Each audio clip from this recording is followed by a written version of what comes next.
Donations keep pouring in. We're still packing. So if anyone wants to contribute, our final drop-off day is November 30th.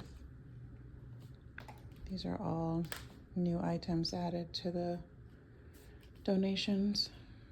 You can go to our website, speakwithlove.info, for guidelines on how you can donate or contribute supplies to our Hurricane Melissa Rebuilding Fund, helping to rebuild Jamaica.